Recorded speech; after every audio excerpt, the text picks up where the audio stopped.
Bom dia, crianças! Tudo bem? Hoje é domingo e domingo é dia da nossa escola dominical. Muito bem, que saudade de vocês!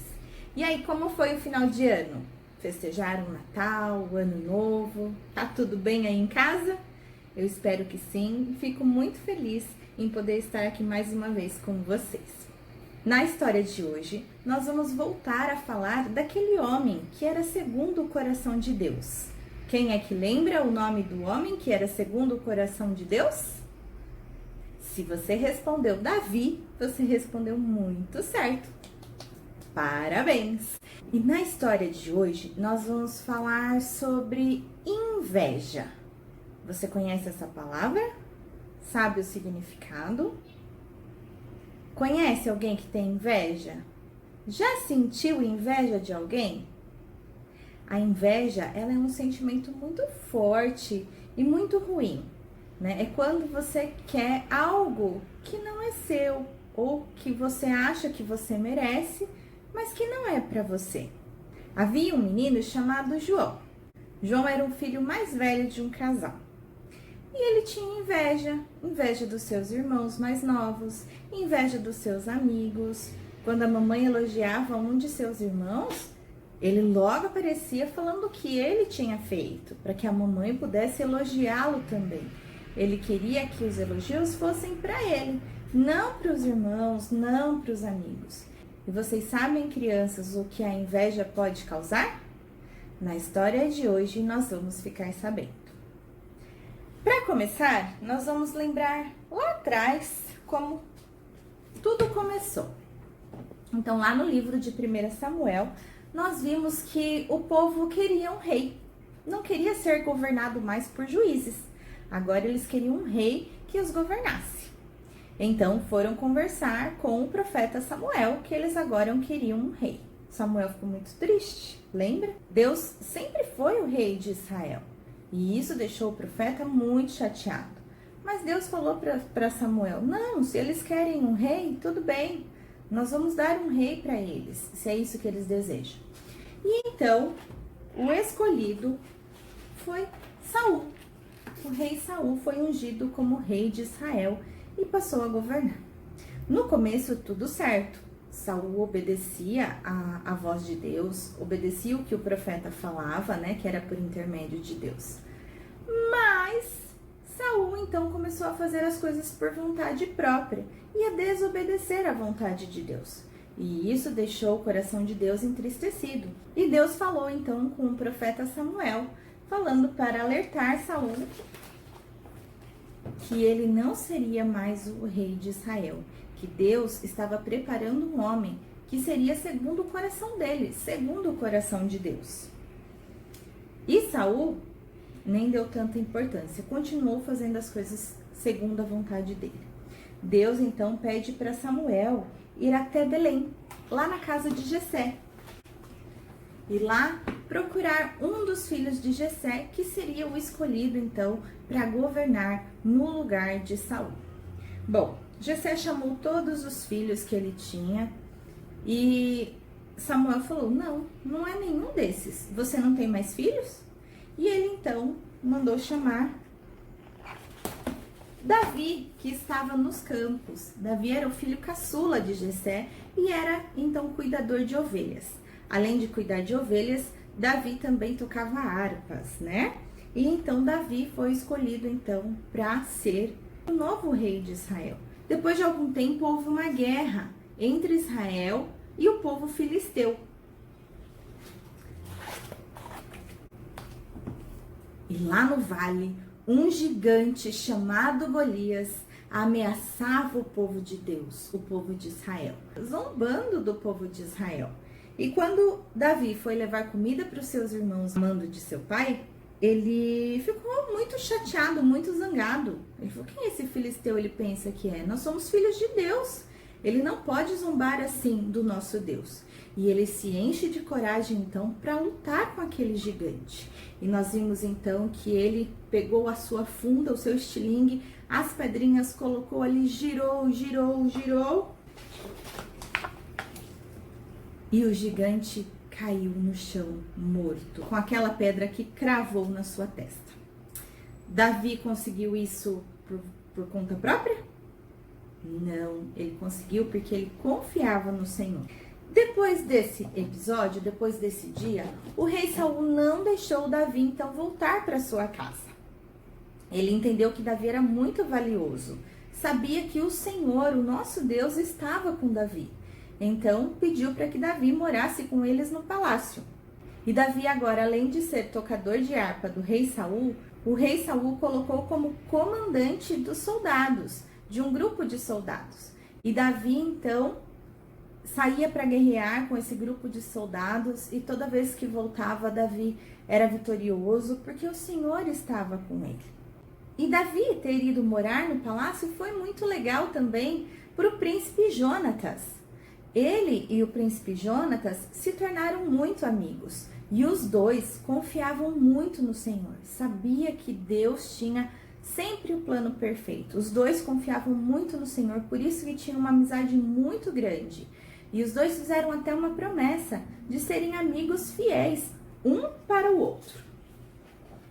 Tanto que para afirmar essa promessa, o príncipe Jonatas deu para Davi o seu manto real, a sua espada e a sua armadura. E olha só, Jonatas poderia sentir inveja de Davi, né? Porque Davi seria o novo rei de Israel. Mas não, eles prometeram ser amigos fiéis. Quando saíam para guerrear, numa dessas guerras, né? Davi voltou com o seu pelotão, com os seus soldados. E chegando na cidade, as mulheres tinham costumes de sair com seus instrumentos musicais cantando pela cidade. Saul matou a 1000. E cantando. E isso até acho que poderia ter alegrado o coração de Saul, do rei Saul, né? Mas a segunda parte não foi muito boa para o rei Saul, não. Ele não gostou. A música era assim: Saul matou a 1000, a milhares, mas Davi matou a 10 milhares, a 10.000. Saul matou a 1000, Davi 10.000. Saul matou a 1000, Davi 10.000. Quando o rei Saul ouviu aquilo, toda a admiração que ele tinha por Davi acabou ali. Ele ficou muito bravo.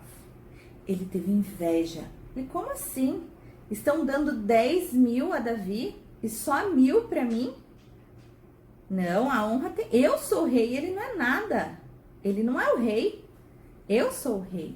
E talvez nesse momento ele tenha se lembrado da palavra do profeta Samuel, que Deus estava preparando um homem segundo o seu coração para substituí-lo. Davi é esse homem que vai reinar no meu lugar. E a inveja então subiu no coração de Saul.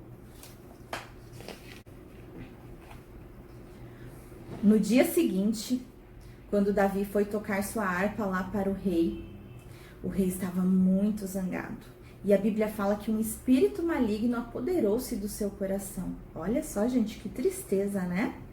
E ele então ficou ali muito raivoso, muito irado. E quando Davi começou a tocar, ele pegou a sua lança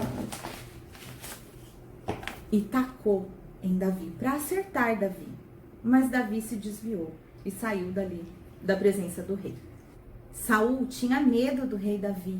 Sabia que ele estava sendo cuidado por Deus. E isso deixava ele cada vez mais enfurecido, porque por causa do seu pecado, por causa da desobediência, Saul estava cada vez mais afastado de Deus. E ele sabia que então Davi estava protegido por Deus, e isso o deixava ainda mais irritado, mais nervoso. E ele então planejou mandar Davi para a guerra contra os filisteus, só para que Davi morresse. E Davi foi, mas voltou vitorioso mais uma vez.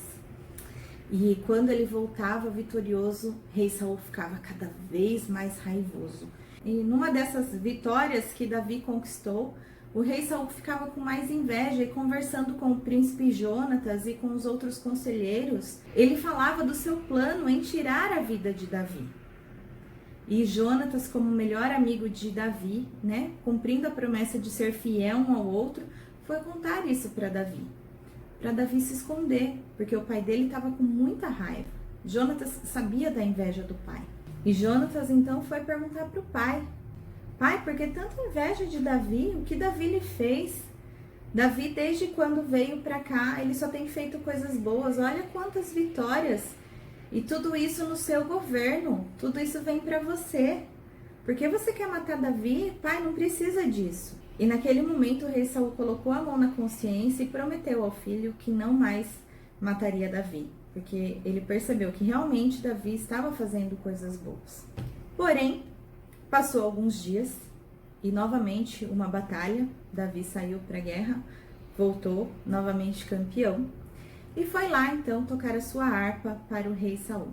Mais uma vez, como anteriormente, quando Davi estava tocando a sua harpa, o coração de Saul se encheu de inveja, de raiva, de ódio, e ele pegou a sua lança novamente e tacou em Davi para encravá-lo na parede. Saul quebrou sua promessa que tinha feito a Jonatas, querendo então matar novamente Davi, que teve que fugir da presença do rei. Dias depois, então, o príncipe Jonatas e Davi se encontraram em segredo e Davi questiona Jonatas: por que seu pai tem tanta raiva de mim? O que eu fiz para ele? E Jonatas argumenta que o pai não tem nada contra Davi. E Davi fala: sim, ele está tentando me matar e ele sabe da nossa amizade, jamais contaria para você. E Davi pede para Jonatas prometer, contar para ele caso o pai queira fazer algum mal. Aí no dia seguinte, no palácio, ia ter uma festa e Davi teria que se apresentar, mas Davi ficaria escondido no campo. O rei Saul provavelmente sentiria falta de Davi. E aí, dependendo da reação do rei Saul, Davi saberia se deveria fugir ou voltar para o palácio. E os dois combinaram que, se Saul estivesse com raiva de Davi e quisesse matá-lo, Jonatas atiraria 3 flechas e mandaria o menino buscá-lo. Se Jonatas falasse que as flechas estavam perto de Jonatas, era para Davi voltar, que o rei o queria bem. Se as flechas estivessem adiante, mais para frente, era para Davi fugir. Esse era o combinado. No segundo dia da festa, o rei Saul percebeu que Davi não estava presente e ficou furioso. Foi argumentar com Jonatas aonde estava Davi, porque ele deveria morrer. E Jonatas argumenta: mas por que Davi deve morrer? Ele não te fez nada, pai. E a raiva do rei Saul era tanta, que ele pega a sua lança e atira contra o próprio filho. Olha só, a inveja, a raiva, o ódio do rei Saul foi tão grande, que ele não pensou 2 vezes em matar o próprio filho. Jonatas se desviou e saiu dali muito chateado. No dia seguinte, foi para o campo e levou o menino. Atirou as 3 flechas e gritou para o menino: menino, as flechas estão mais adiante, lá na frente, vai para frente. O menino foi, pegou as 3 flechas, trouxe para Jonatas e voltou para a cidade.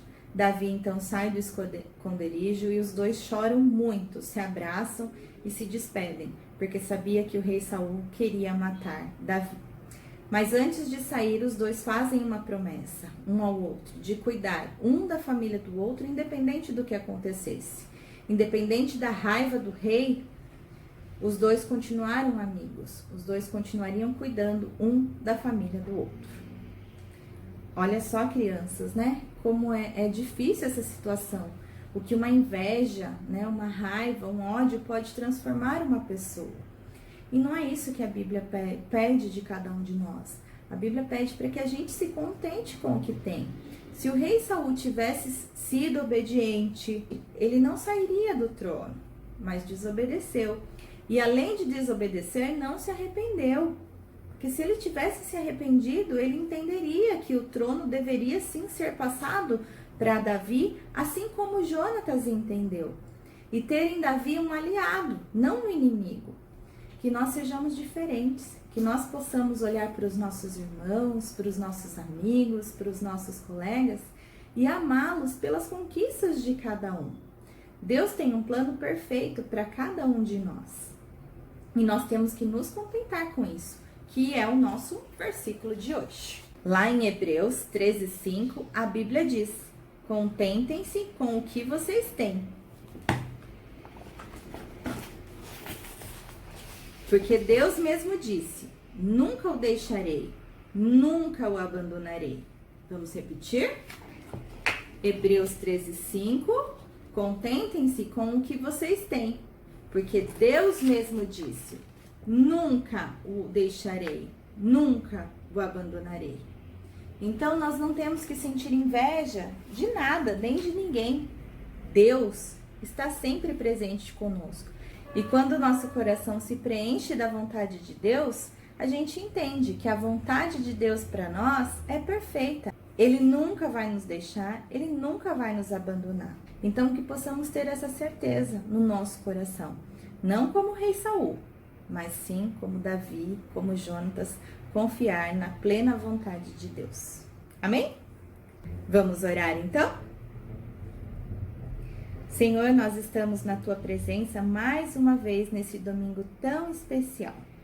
Obrigada, Senhor, por morar no nosso coração, porque sabemos que o Senhor tem um plano perfeito para cada um de nós. Sabemos que o pecado nos afasta de Ti, por isso pedimos perdão, pedimos que o Senhor Jesus venha morar no nosso coração. Reconhecemos Jesus como nosso Salvador, reconhecemos Ele como o único Senhor das nossas vidas. E só assim temos a plena certeza da salvação, temos a plena certeza que somos seus filhos. E obrigada por isso. Afasta de nós o pecado, a inveja, a raiva, o ódio, que nada disso faça parte da nossa vida. Que sejamos crianças que cresçam na Tua presença, confiando sempre na Tua vontade. Obrigada por esse domingo, Senhor. Obrigado pela vida de cada criança. Obrigada pela minha vida. Nós oramos em nome de Jesus. Amém. É isso aí. Tenham todos um lindo domingo e até a próxima. Tchau, tchau.